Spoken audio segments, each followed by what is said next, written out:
ಮಾಲೂರು ವಿಧಾನಸಭಾ ಕ್ಷೇತ್ರದ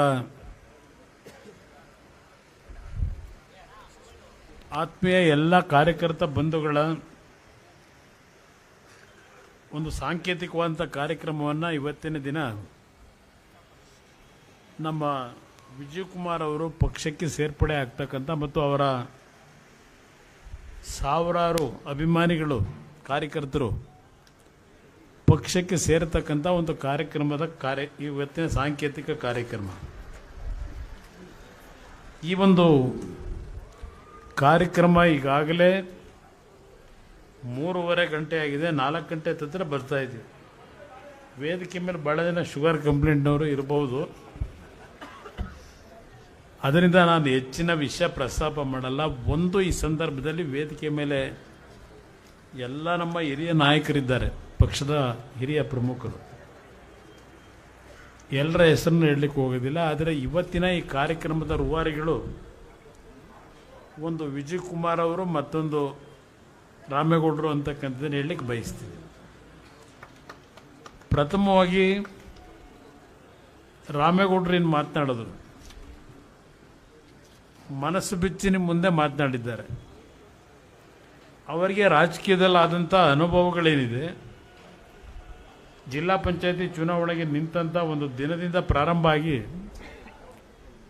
ಹಲವಾರು ರಾಜಕೀಯದ ಅನುಭವಗಳನ್ನು ಅವರೇನು ಕಂಡಿದ್ದಾರೆ ಅದೆಲ್ಲ ನಿಮ್ಮ ಮುಂದೆ ಪ್ರಾಮಾಣಿಕವಾಗಿ ವ್ಯಕ್ತಪಡಿಸಿದ್ರು.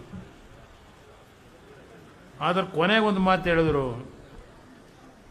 ವಿಜಯಕುಮಾರ್ ಅವರ ಜೊತೆಗೂಡಿ ನಾನು ಮಾಲೂರಿನ ನನ್ನ ಕಾರ್ಯಕರ್ತರನ್ನ ಉಳಿಸ್ಕೊಳ್ತಕ್ಕಂಥದ್ದಕ್ಕೆ, ಅದು ವಿಜಯಕುಮಾರ್ ಅವರ ಅಭಿಮಾನಿಗಳಿರ್ಬೋದು, ನಮ್ಮ ಜನತಾದಳದ ಹಳೆ ಕಾರ್ಯಕರ್ತರುಗಳು ಇರ್ಬೋದು, ಉಳಿಸ್ಕೊಳ್ತಕ್ಕಂಥ ನಿಟ್ಟಿನಲ್ಲಿ ವಿಜಯಕುಮಾರ್ ಅವರ ಜೊತೆ ನಾನು ಕೈ ಜೋಡಿಸಿ ಎಲ್ಲ ರೀತಿಯ ತ್ಯಾಗಕ್ಕೆ ನಾನು ಸಿದ್ಧವಾಗಿ ನಾನು ಇವತ್ತಿನ ದಿನ ಸಂಪೂರ್ಣ ಸಂತೋಷದಿಂದ ಮುಕ್ತ ಮನಸ್ಸಿನಿಂದ ಘೋಷಣೆ ಮಾಡ್ತಾ ಇದ್ದೇನೆ ಅಂತಕ್ಕಂಥ ಮಾತೇನು ಹೇಳಿದ್ದಾರೆ. ಈ ಪಕ್ಷದ ಬಗ್ಗೆ ಅವರು ಇಟ್ಟಿರ್ತಕ್ಕಂಥ, ವಿಶೇಷವಾಗಿ ರಾಷ್ಟ್ರೀಯ ಅಧ್ಯಕ್ಷರಂಥ ದೇವೇಗೌಡರ ಬಗ್ಗೆ, ನನ್ನ ಬಗ್ಗೆ, ನಿಖಿಲ್ ಕುಮಾರಸ್ವಾಮಿ ಅವ್ರ ಬಗ್ಗೆ ಅವರಿಟ್ಟಿರ್ತಕ್ಕಂಥ ಒಂದು ವಿಶ್ವಾಸ ಏನು ಇಟ್ಕೊಂಡಿದ್ದಾರೆ, ಅವರ ರಾಜಕೀಯದ ವಿಷಯದಲ್ಲೂ ನಾವು ಕಡೆಗಣಿಸ್ತಕ್ಕಂಥ ಪ್ರಶ್ನೆ ಇಲ್ಲ. ಇವತ್ತು ಇವರಿಬ್ಬರು ಅಣ್ಣ ತಮ್ಮಂದ್ರ ಥರ ಮಾಲೂರಿನ ಜನತೆಯ ಒಂದು ಕಷ್ಟ ಸುಖದಲ್ಲಿ ಭಾಗಿಯಾಗಿ, ಜನತೆಯ ಒಂದು ಸಮಸ್ಯೆಗಳಿಗೆ ಪರಿಹಾರವನ್ನು ಕಲ್ಪಿಸಿದರೆ ಬಹುಶಃ ಮಾಲೂರು ಮುಂದಿನ ದಿನಗಳಲ್ಲಿ ಯಾವುದೇ ಸಮಸ್ಯೆ ಇಲ್ಲ, ಒಂದು ನಿಷ್ಠಾವಂತ ಮತ್ತು ಪಾರದರ್ಶಕವಾದಂಥ ಆಡಳಿತವನ್ನು ಕೊಡ್ತಕ್ಕಂಥ ಜನಪ್ರತಿನಿಧಿಯನ್ನು ನೀವು ಆಯ್ಕೆ ಮಾಡ್ಕೋತೀರಿ ಅನ್ನೋದು ನನ್ನ ಅಭಿಪ್ರಾಯ. ವಿಜಯ್ ಅವ್ರ ಬಗ್ಗೆ ನಾನೇನು ದೊಡ್ಡದಾಗಿ ಮಾತನಾಡಬೇಕಾಗಿಲ್ಲ. ಬೆಂಗಳೂರಿನಲ್ಲಿ ಅವರ ಚಟುವಟಿಕೆಗಳಿದ್ದರು. ಮಾಲೂರಿನಲ್ಲಿ ಕಳೆದ 7-8 ವರ್ಷಗಳಿಂದ ನಿರಂತರವಾಗಿ ನಿಮ್ಮ ಜೊತೆಗೂಡಿ ಏನು ಕೆಲಸ ಮಾಡಿದ್ದಾರೆ. ಇಲ್ಲಿ ಇನ್ನೊಬ್ಬ ನನ್ನ ಸ್ನೇಹಿತ ಪ್ರಭಾಕರ್ ನನ್ನ ಹಳೆ ಸ್ನೇಹಿತನೇ. ಪ್ರಭಾಕರ್ಗೂ ಹಲವಾರು ರೀತಿಯ ಏಳು ಬೀಳುಗಳನ್ನು ಕಂಡಿದ್ದಾರೆ. ಅವ್ರಿಗೂ ಸ್ವಲ್ಪ ಅನ್ಯಾಯ ಆಗಿರತಕ್ಕಂಥದ್ದು ನಿಜ, ಪ್ರಭಾಕರ್ ಅವರಿಗೂ. ಆದರೆ ಪ್ರಭಾಕರ್ ಅವರು ವಿಜಯಕುಮಾರ್ ಅವರ ಜೊತೆಗೂಡಿ ಪ್ರಾಮಾಣಿಕ ಅವ್ರ ಜೊತೆಯನ್ನು ನಿಂತಿದ್ದಾರೆ. ಅವರನ್ನು ನಾವು ಮರೀತಕ್ಕಂಥ ಪ್ರಶ್ನೆಯಲ್ಲಿ ನನಗೆ ಬಹಳ ಅತ್ಯಂತ ಆತ್ಮೀಯವಾದ ಸ್ನೇಹಿತ ಪ್ರಭಾಕರ್, ಹಳೆಯ ಸ್ನೇಹಿತ, ಸುಮಾರು 15-20 ವರ್ಷ ಸ್ನೇಹಿತ. ಅವರು ಎಲ್ಲೇ ಇದ್ದರೂ ನಮ್ಮ ಒಂದು ಶ್ರೇಯಸ್ಸನ್ನು ಬಯಸಿದಂಥವ್ರೆ ಪ್ರಭಾಕರ್. ಪಕ್ಷ ಬಿಟ್ಟು ಹೋಗಿದ್ರು. ಕೊನೆಗೆ ಅವರೊಂದು ಮಾತು ಹೇಳಿದ್ರು, ನನ್ನ ತಾಯಿ ಮನೆ ಇದು, ಇಲ್ಲಿಗೆ ಬರ್ತಿದ್ದೀನಿ ಅಂತ. ಅದು ಅವರಲ್ಲಿ ಇರ್ತಕ್ಕಂಥ ನಿಷ್ಠೆ. ಮಾಲೂರಿನಲ್ಲಿ ಬಹುಶಃ ಇವತ್ತಿನಿಂದ ಒಂದು ಹೊಸ ಬದಲಾವಣೆಯನ್ನು ಕಾಣ್ತಕ್ಕಂಥದ್ದಕ್ಕೆ ಇವತ್ತು ಮಾಲೂರಿನಿಂದ ಬಂದಿರತಕ್ಕಂಥ ನಿಷ್ಠಾವಂತ ಕಾರ್ಯಕರ್ತರು ನೀವೇನು ಬಂದಿದ್ದೀರಿ, ನಿಮ್ಮೆಲ್ಲರಿಗೆ ನನ್ನ ಅಭಿನಂದನೆ ಸಲ್ಲಿಸಲಿಕ್ಕೆ ಬಯಸ್ತೀನಿ. ಹೆಚ್ಚಿನ ಭಾಷಣ ಬೇಕಿಲ್ಲ. ಬಹುಶಃ ಇಲ್ಲಿ ಎಲ್ಲ ನಮ್ಮ ನಾಯಕರುಗಳು ಮಾತನಾಡಿದ್ದಾರೆ. ಮಾಧ್ಯಮದ ಸ್ನೇಹಿತರು ಇರೋದರಿಂದ ಒಂದು ಮಾತು ಹೇಳ್ತೀನಿ. ಸನ್ಮಾನ್ಯ ದೇವೇಗೌಡರು ಪಾಪ ಭಾಳ ನೋವಿನಿಂದ ಈ ರಾಜ್ಯಕ್ಕೆ, ಈ ಸಮಾಜಗಳಿಗೆ ನಾನು ಏನೇನು ಕೊಟ್ಟಿದ್ದೇನೆ ಅಂತಕ್ಕಂಥದ್ದನ್ನು ಪಾಪ ಅವರು ನಿಮ್ಮ ಮುಂದೆ ವಿಸ್ತಾರವಾಗಿ ಮಾತನಾಡಿದ್ದಾರೆ. ವಿಶೇಷವಾಗಿ ಮಹಿಳೆಯರಿಗೆ ತಂದಂಥ ಮೀಸಲಾತಿಗಳಿರ್ಬೋದು, ಹಾಗೂ ಹಲವಾರು ಸಮಾಜಗಳಿಗೆ, ಹಿಂದುಳಿದ ಸಮಾಜಗಳಿಗೆ ಯಾವ್ಯಾವ ರೀತಿ ನಾನು ಒಂದು ಕೊಡುಗೆ ಕೊಟ್ಟಿದ್ದೇನೆ ಅಂತಕ್ಕಂಥದ್ದು ನಿಮ್ಮ ಮುಂದೆ ಹೇಳಿದ್ದಾರೆ. ಇಲ್ಲಿ ಇವತ್ತು ವಿಜಯ್ ಏನಿದ್ದಾರೆ, ಇಲ್ಲಿ ಇನ್ನೊಂದು ಎಕ್ಸಾಂಪಲ್ ಹೇಳ್ತೀನಿ. ನಮ್ಮ ತಿಗಳ ಸಮಾಜದ ಮುಗ್ಧತನ ಏನಿದೆ ಅಂದರೆ, ತುಮಕೂರು ಜಿಲ್ಲೆನಲ್ಲಿ ಒಬ್ಬ ಜಹಾಂಗೀರ್ ರವಿ ಅಂತ ಇದ್ದಾನೆ. ಬಹುಶಃ ನಿಮ್ಗೆ ಯಾರು ನೆಂಟಸ್ಥಾನ ಇರ್ಬೋದೇನೋ. ತುಮಕೂರಿನಲ್ಲಿ ಒಂದು ಬಾರಿ ಹಠ ಮಾಡಿ ಟಿಕೆಟ್ ಕೊಟ್ಟೆ, 30,000 ಓಟ್ ತಗೊಂಡ. ಎರಡನೇ ಬಾರಿ ಮತ್ತೆ ನಿಲ್ಲು ಅಂತ ಹೇಳಿದೆ. ಅಯ್ಯೋ ಅಣ್ಣ, ನನ್ನ ಹತ್ರ ದುಡ್ಡೆಲ್ಲಿದೆ, ಸುಮ್ಮನೆ ನೀನು ನನಗೆ ಹಿಂಸೆ ಕೊಡಬೇಡ, ನಿಲ್ಲೋದಿಲ್ಲ ಅಂತ. ನಾನು ಚುನಾವಣೆ ಎದುರಿಸ್ತೀನಪ್ಪ, ನಿನ್ನ ಚುನಾವಣೆಗೆ ಏನು ಯಾವುದೇ ಸಮಸ್ಯೆ ಇಲ್ದಂಗೆ ನೋಡ್ಕೊತೀನಿ, ನಿಲ್ಲು ಅಂದ್ರೂ ನಿಲ್ಲದೆ ಮತ್ತಿನ್ಯಾರನ್ನೂ ಕರ್ಕೊಂಬಂದು ಅಭ್ಯರ್ಥಿ ಮಾಡ್ದ. ಅಲ್ಲಿ ಅವತ್ತು MLA ಆಗೋನು. ಇವತ್ತು ಈ ಒಂದು ಸಮಾಜಕ್ಕೆ ಇಲ್ಲಿಯವರೆಗೆ ಬಹುಶಃ ಒಂದು ರಾಜಕೀಯವಾದಂಥ ಸ್ಥಾನಮಾನಗಳಿಂದ ದೊರಕಿಲ್ಲ. ಊಡಿ ವಿಜಯಿಂದ ಅದು ಪ್ರವೇಶ ಆಗ್ತದೆ ರಾಜಕೀಯವಾಗಿ ಅಂತಕ್ಕಂಥದ್ದು ನನ್ನ ಅಭಿಪ್ರಾಯ. ಅದಕ್ಕೆ ನಮ್ಮ ಕೋಲಾರದ ನಮ್ಮ ಎಲ್ಲ ಪಕ್ಷದ ಮುಖಂಡರುಗಳು, ನಮ್ಮ ಮಲ್ಲೇಶಣ್ಣ ಲೋಕಸಭಾ ಸದಸ್ಯರಿದ್ದಾರೆ, ಇದು ಪ್ರಭಾಕರರು, ರಾಮೇಗೌಡರು ಮತ್ತು ನಿಮ್ಮಂಥ ನಿಷ್ಠಾವಂತ ಸಾವಿರಾರು ಕಾರ್ಯಕರ್ತರು ಅವರ ಬೆನ್ನೆಲುಬಾಗಿ ನೀವು ನಿಂತಿದ್ದೀರಿ. ನಿಮ್ಮ ಒಂದು ಶ್ರಮ, ನಿಮ್ಮ ಒಂದು ಆಶೀರ್ವಾದದಿಂದ ಇವತ್ತು ಈ ಸಮಾಜಕ್ಕೆ ಒಂದು ಶಕ್ತಿ ದೊರಕತಕ್ಕಂಥದ್ದಕ್ಕೆ ಮಾಲೂರಿನ ಜನತೆ ನಿಮಗೆ ಆಶೀರ್ವಾದ ಮಾಡ್ತಾರೆ ಅಂತಕ್ಕಂಥದ್ದು ನನ್ನ ಅಭಿಪ್ರಾಯ. ನಾನು ಮುಂದೆ ಮಾಲೂರಿಗೆ ಒಂದು ಬೃಹತ್ ಸಭೆ ಮಾಡಿ ಅಲ್ಲಿ ಅಧಿಕೃತವಾಗಿ ಕಾರ್ಯಕ್ರಮ ಸಮಾವೇಶ ನಾನು ಮಾಡೋದಿದೆ. ವಿಜಯ್ ಅವರು, ರಾಮೇಗೌಡರು, ಪ್ರಭಾಕರ್ ಅವರ ನೇತೃತ್ವದಲ್ಲಿ, ನಿಮ್ಮಗಳ ನೇತೃತ್ವದಲ್ಲಿ ಅಲ್ಲಿ ಭಾಳ ವಿಷಯಗಳನ್ನು ಅಲ್ಲಿ ಮಾತಾಡೋಣ ಅಂತ. ನನಗೆ ಮಾಲೂರು ಭಾಳ ದೊಡ್ಡ ಮಟ್ಟದಲ್ಲೇ ವಿಷಯಗಳು ಗೊತ್ತಿರತಕ್ಕಂಥದ್ದು. ಇರೋರು ಎಲ್ಲರೂ ನನ್ನ ಸ್ನೇಹಿತರೆ, ಕಾಂಗ್ರೆಸ್ನಲ್ಲಿರೋರು ನನ್ನ ಸ್ನೇಹಿತರೆ, ಆತ್ಮೀಯ.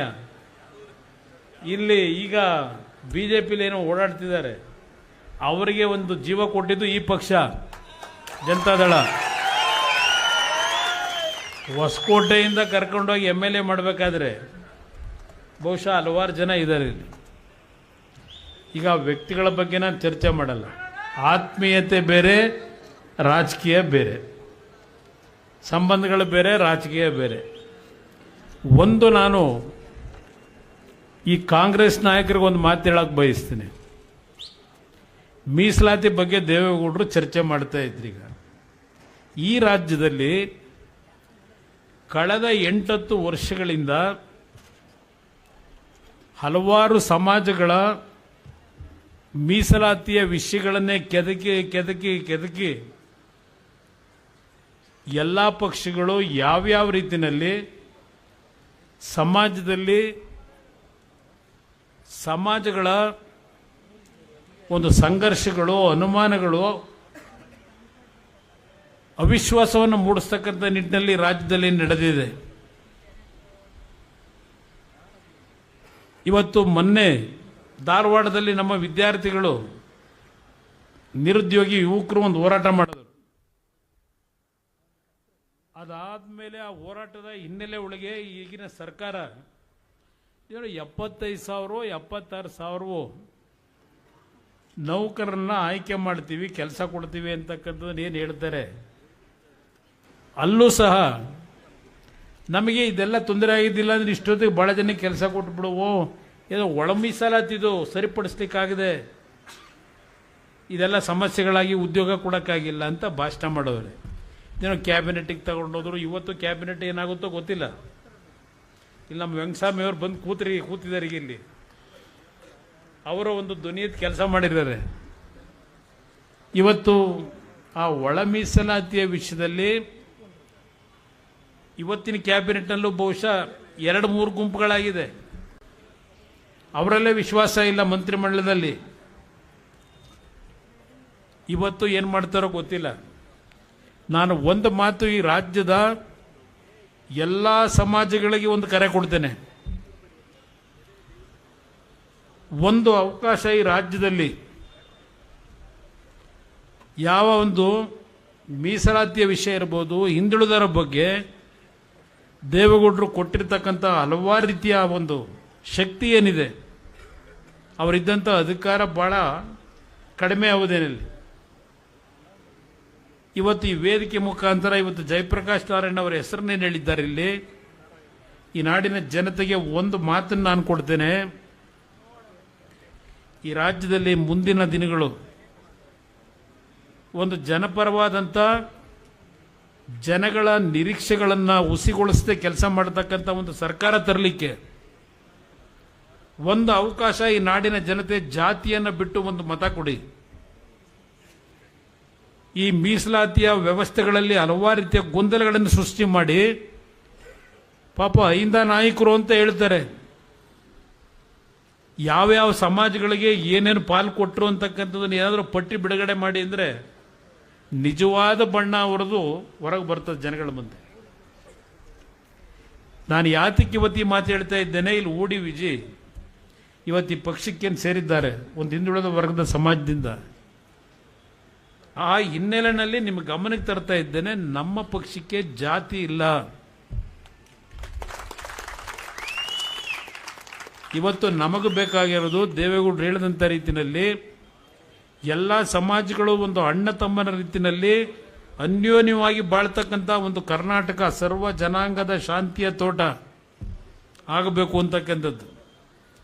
ಇವತ್ತು ಬೆಳಗ್ಗೆ ನಮ್ಮ ಪಿ ಎ ಸತೀಶ್ ಇಲ್ಲಿಂದ ಕೂತಿದ್ದಾನೆ, ಒಂದು ವಾಟ್ಸಪ್ಪಲ್ಲಿ ಯಾರೋ ಒಬ್ಬರು ಸಂದೇಶ ಹಾಕಿದ್ದ. ಸತೀಶ್, ನಮ್ಮ ಸತೀಶು ತೋರಿಸ್ದ ನನಗೆ. ಆ ವಾಟ್ಸಪ್ಪಲ್ಲಿ ಏನಿದೆ ಅಂದರೆ,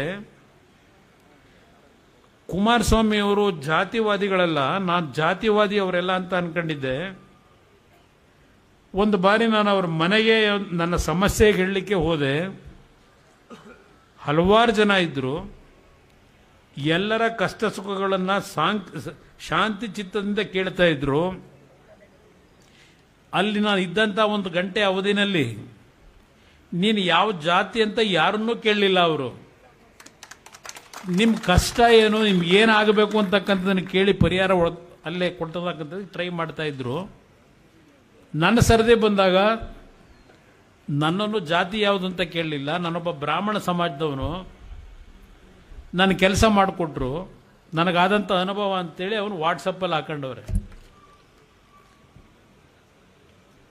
ಇದು ನಾನು ಯಾಕೆ ಹೇಳ್ತಾ ಇದ್ದೇನೆ, ನಾನು ಆಕಸ್ಮಿಕವಾಗಿ ರಾಜಕಾರಣಕ್ಕೆ ಬಂದವನು, ನಮ್ಮ ತಂದೆಯವರ ಮಾತುಗಳನ್ನು ಕೇಳಿದೆ. ಏನೋ ಒಂದು ಅವರ ಪುಣ್ಯ, ಅವರ ಮಾಡಿದಂಥ ಒಂದು ಸೇವೆ, ಭಗವಂತನ ಆಶೀರ್ವಾದದಲ್ಲಿ 2 ಬಾರಿ ಮುಖ್ಯಮಂತ್ರಿ ಆದೆ. ಪಾಪ ನೆನ್ನೆನೂ ಅಲ್ಲೆಲ್ಲೋ ಮಾಗಡಿಲಿ ಯಾರೋ ಹೇಳವ್ರೆ, ನೀನು ಸಾಕ್ಷಿ ಗುಡ್ಡೆ ಕೇಳ್ತಾರೆ. ನಾನು ಎಲ್ಲಿಂದ ಸಾಕ್ಷಿ ಗುಡ್ಡೆ ತರಲಿ?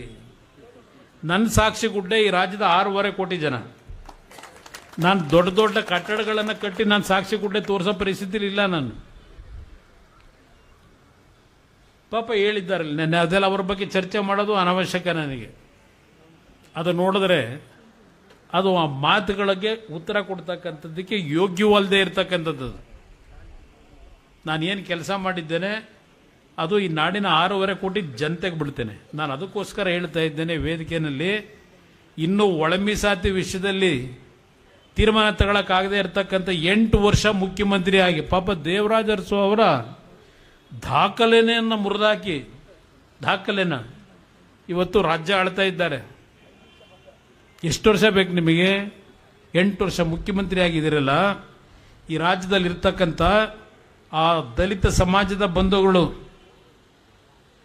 ಇವತ್ತು ಅವರ ಒಂದು ಮೀಸಲಾತಿಯ ಬಗ್ಗೆ ನಡೀತಾ ಇರತಕ್ಕಂಥ ಈ ಗೊಂದಲಕ್ಕೆ ಎಷ್ಟು ವರ್ಷ ಬೇಕು ಸಿದ್ದರಾಮಯ್ಯನವರೇ ನಿಮಗೆ ಕೊಡಲಿಕ್ಕೆ? ಇದನ್ನ ಕೇಳಲಿಕ್ಕೆ ಬಯಸ್ತೇನೆ ಸಿದ್ದರಾಮಯ್ಯನವರಿಗೆ. ನಿಮ್ಮ ಅಧಿಕಾರ ಉಳಿಸ್ಕೊಳ್ಳಿಕ್ಕೆ, ನಿಮ್ಮ ಅಧಿಕಾರದ ಲಾಲಸೆಗೆ ಮಾತೆತ್ತಿರ ಅಹಿಂದ ಅಂತೇಳಿ ಬೇಕಾದಾಗ ಅಹಿಂದ ಹೇಳೋದು, ಅದು ಮುಗಿದ ಮೇಲೆ ಅವರಲ್ಲೇ ನೀವಿಲ್ಲೇ, ಇದು ನೀವು ನಡೆಸ್ಕೊಂಬಂದಿದ್ದೀರಿ. ಅದರಿಂದ ಹಲವಾರು ವಿಷಯಗಳಿದೆ ಚರ್ಚೆ ಮಾಡಲಿಕ್ಕೆ. ಇವತ್ತಿನ ಈ ಕಾರ್ಯಕ್ರಮದಲ್ಲಿ ಈಗಾಗಲೇ 4 ಗಂಟೆ ಆಗಿದೆ. ನಾನು ಸುದೀರ್ಘವಾಗಿ ಏನು ಮಾತನಾಡಕ್ಕೆ ಹೋಗಲ್ಲ. ಇವರ 3 ಜನ ಏನಿದ್ದಾರೆ ತ್ರಿಮೂರ್ತಿಗಳು ಬ್ರಹ್ಮ ವಿಷ್ಣು ಮಹೇಶ್ವರರಾಗಿ ಮಾಲೂರು ಜನತೆಯ ಪರವಾದಂಥ ಕೆಲಸ ಮಾಡಲಿಕ್ಕೆ ಪ್ರಾಮಾಣಿಕವಾಗಿ ನೀವು 3 ಜನ ಒಗ್ಗಟ್ಟಾಗಿರಿ. ಇನ್ನು ಉಳಿದಿದ್ದನ್ನು ಭಗವಂತನಿಗೆ ಬಿಡ್ತಕ್ಕಂಥ ಕೆಲಸ ಮಾಡಿ ನಿಮ್ಮ 3 ಜನನ ಉಳಿಸ್ಕೊಳ್ತಕ್ಕಂಥದ್ದಕ್ಕೆ ಭಗವಂತ ನಮಗೇನು ಶಕ್ತಿ ಕೊಡ್ತೇನೆ ಅದನ್ನು ನಿಮಗೇ ದಾರಿ ಎರಿತೀವಿ. ಈ ಮಾತನ್ನು ಹೇಳಿ ಒಂದು ಕುಟುಂಬದ ಥರ ಒಟ್ಟಿಗೆ ಹೋಗ್ತಕ್ಕಂಥದ್ದಕ್ಕೆ ಇವತ್ತು ಬಹುಶಃ ಇದು ಇವತ್ತಿನ ಮಾಲೂರಿನ ಈ ಕಾರ್ಯಕ್ರಮ ಜನತಾದಳ ಮುಂದಿನ ದಿನಗಳಲ್ಲಿ 20 ಸೀಟು 15 ಸೀಟು 30 ಸೀಟ್ ಏನು ಹೇಳ್ತಾ ಇದ್ದಾರೆ, ಅದೆಲ್ಲದಕ್ಕೂ ಉತ್ತರವನ್ನು ಕೊಡಲಿಕ್ಕೆ ತಯಾರಾಗ್ತಿದೆ ಅಂತಕ್ಕಂಥದ್ದನ್ನು ಮಾಲೂರಿನ ನಮ್ಮ ಜನತೆ, ಮಾಲೂರಿನ ವಿಜಯ್ ಅವರ, ರಾಮೇಗೌಡರ, ಪ್ರಭಾಕರ್ ಅವರ ಅಭಿಮಾನಿಗಳು, ನಮ್ಮ ಹಿರಿಯರೇನು ಬಂದಿದ್ದಾರೆ ಮಾಲೂರಿನಿಂದ, ಒಂದು ಸಂದೇಶವನ್ನು ನಾಡಿನ ಜನತೆಗೆ ತಲುಪಿಸ್ತಾ ಇದ್ದೀರಿ. ಅದಕ್ಕೆ ನನ್ನ ಧನ್ಯವಾದಗಳು. ನಿಮ್ಮೆಲ್ಲರಿಗೂ ನನ್ನ ನಮಸ್ಕಾರ.